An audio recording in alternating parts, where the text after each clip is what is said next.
Good Erev Shabbos, everybody. It was March 13th, 2020, that we sent out a letter to the shul saying that we're going to have to close the sanctuary due to COVID.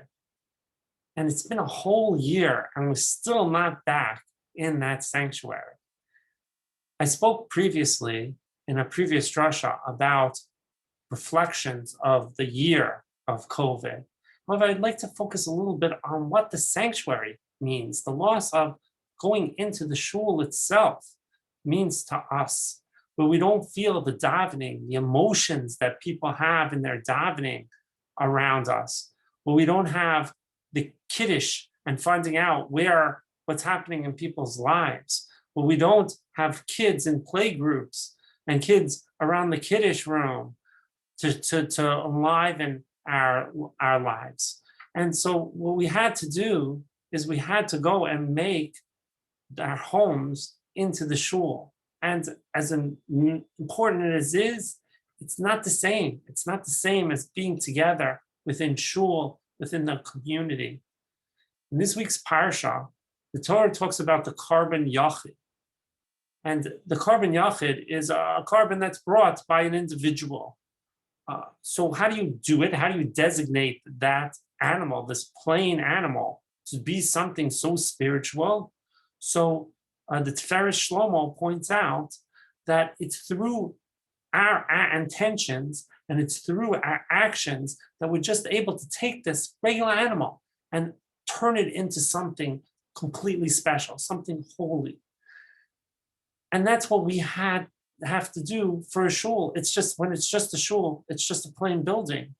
And it's an empty plain building, doesn't have the same kedusha as when there are people there davening and making it special. And so in our lives, we had to take certain things and try to find ways of making them special throughout COVID.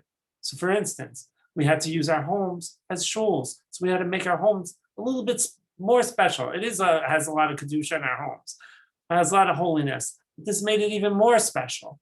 We had to take our phones and use them to find out how people are. So we took our regular phones and brought kedusha to them. We had to take money and be able to make sure that people were taken care of.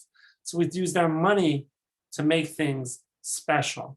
And so we see how we're able to take plain things and bring kedusha to them, and things that already have kedusha, things like the shul, so that we enhance the kedusha when we're in the shul.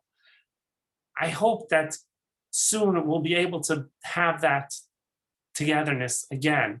I think it's just a matter of time where we're already starting to plan when is that moment that we're going to go back into shul. But in the meantime, we have to find ways of bringing that kedusha, bringing that holiness to our everyday experiences, raising them up, and then trying to find ways of things like learning Torah and other aspects and tzedakah, bring them into our lives more so. And then when we get back into the shul, we'll be able to increase that along with everybody else. I want to end with a great story.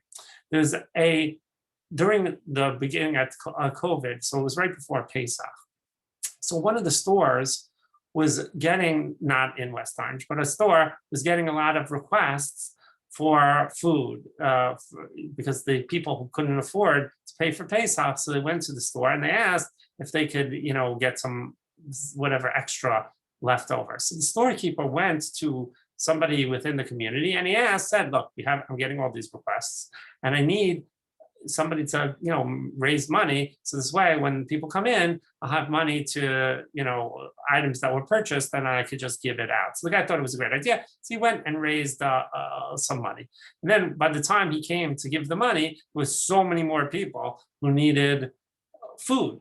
So he said, don't worry, I'll go try to raise some more money. When he came back the next time, the storekeeper said, I don't need your money. You could use it for other tzedakah stuff. I want to tell you what happened. One day, this woman comes into the store and she paid something in cash. And I went to give her the change. She says, don't take the change. Don't give me the change. Save it till the next person who needs something. So save the change and you'll give that person the money with my change. The person in back of that heard that, and they said, you know something, that's such a great idea. Do that for my change, and you know what? Also add a few $100s, and that went down the line, and so people kept doing it. Then word got out that that was happening, and all of a sudden it became a thing. It became a thing to give, and the storekeeper said, "Now I'm flush with money, and really anybody who needs anything, I could be able to afford to give it to them to pay for it." So you see how when you're together, when we're all together, we could take things like money and a regular experience, a shopping experience, and we can bring kedusha to it. We can make it into something much greater than just the one little tzedakah, the one tzedakah. I mean, it's a great thing she gave, but she gave a little bit amount of money towards just the change she left over. But when we all together, we hear other people's problems, we hear other people's ideas, we see how other people are doing tzedakah, other people are bringing kedusha into their lives. We want to be a part of that. We really want to be a part of that. And so therefore, it becomes so much greater than that one single act. And hopefully soon, this will be the last Chag, the last Pesach that we're in this matzav, in this predicament. And hopefully by the time Shavuos runs around, we'll all be together in Shul celebrating as one. Have a great Shabbos.